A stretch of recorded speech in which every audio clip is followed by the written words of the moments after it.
Hello, ako ay si Rafi Alunan. Malugod ko kayong inaanyayahan na panoorin ang pangalawang kabanata ng Tagaligtas. This segment will divulge how a SAF trooper is selected and trained for its various missions.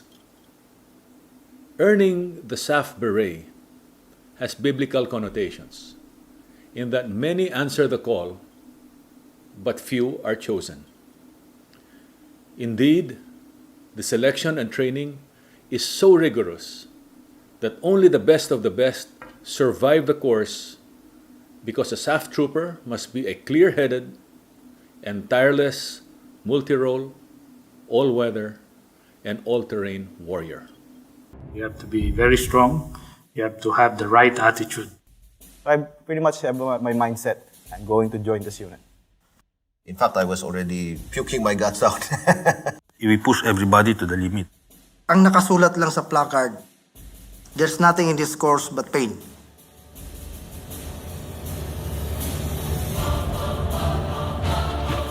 To develop, organize, and train organic personnel in the furtherance of the assigned mission. To conduct counter-terrorist operations in urban and rural areas.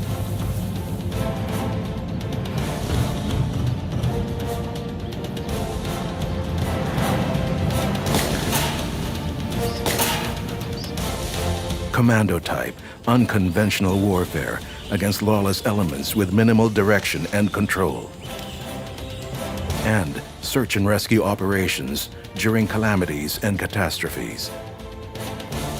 These are just some of the duties expected of a SAF trooper, but to be able to perform them, a SAF trooper must undergo training so intense that in its original form, only 10% of the recruits made the cut. Fort Santo Domingo, Laguna, Tent City. For 4 months, a SAF recruit will call this home as he undergoes the commando course, the SAF foundation course that has been polished, reshaped, and perfected over the past 29 years. A 5-kilometer run, 3 times a day, carrying 18 kilos of gear. Push-ups, pull-ups, sit-ups, and other calisthenics under the blistering sun. Every day, SAF recruits undergo severe physical training that separates the men from the boys. At the same time, they learn and develop various combat skills, such as weapons handling, marksmanship, combat life-saving techniques, and map reading and navigation. Training is as much a test of character and fortitude as it is of physical strength and stamina. It is designed to enable men to make strategic decisions in the face of danger and adversity. It's the willingness to serve and die doing that job. Yun ang napakabigat. Kaya ang basic requirement was he should be a volunteer officer or volunteer soldier to join SAF. Extensive yung interview portion namin sa recruit. Tatanungin, ba't gusto mo pumasok sa SAF? Kailangan yung individual na may initiative. They should be patriotic. Kasi alam nilang mahirap yung dadaanan nila eh. Training pa lang mahirap na eh. And much more doon sa deployment nila. Before SAF trooper graduates from the commando course, they have to undergo the test mission. And you cannot graduate unless you have an encounter with the enemy.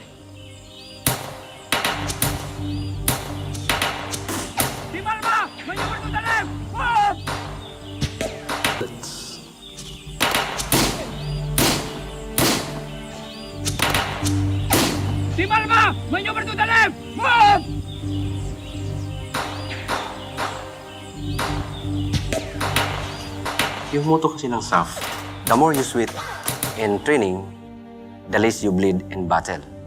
So, kahit anong hirap yan, doon namin na-realize nung nag-test mission na kami. Yun palang purpose sa kahirap-hirap ng training na daanan namin sa SAF. It is during commando training that the recruits are introduced to SAF's basic unit, the 8-man team. In urban combat or jungle warfare, whether on land, in the air, or at sea, the unit is a force to be reckoned with. They can be deployed anywhere, anytime, and at a moment's notice.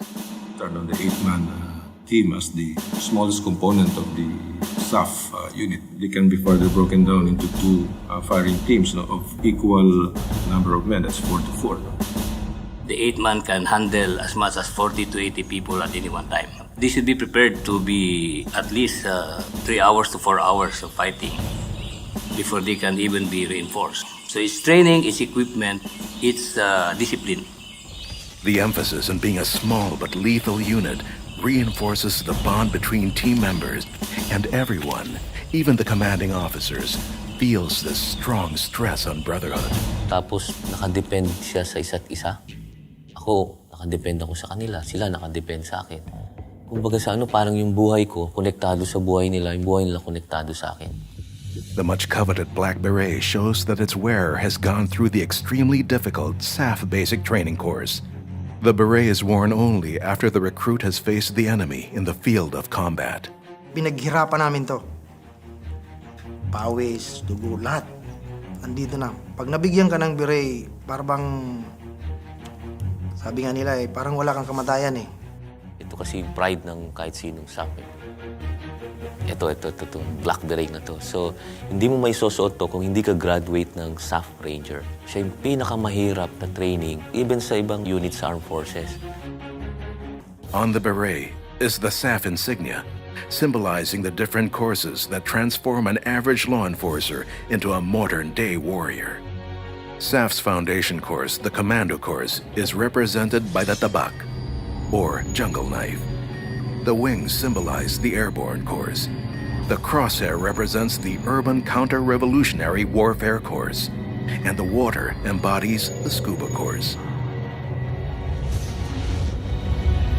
The hard physical training instills in each recruit discipline, responsibility, integrity, and love for country.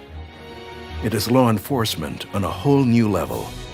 For the few who graduate from commando training, this only marks the beginning of their lifelong mission to be tagaligtas. And though SAF's functions may have changed over the years, adapting to the needs of the times, this basic calling to serve and protect has not changed. We were trained and we were conditioned to fight to the best of our ability, to fight the enemies of the state, making a difference wherever you are, whatever circumstances you're in. I think that's the most fulfilling. Maraming salamat sa panonood ninyo ng ikalawang kabanata ng Tagaligtas. Kung nagustuhan ninyo ang video na inyong nakita, sana i-share ninyo sa inyong mga social media communities. Sa pangatlong kabanata, matutunghayan ninyo kung paano napasabak ang SAF sa February 1986 People Power Revolution at pagpili nila sa tamang landas sa makasaysayang pag-aalsa. Ito si Rafi Alunan. May the force be with you.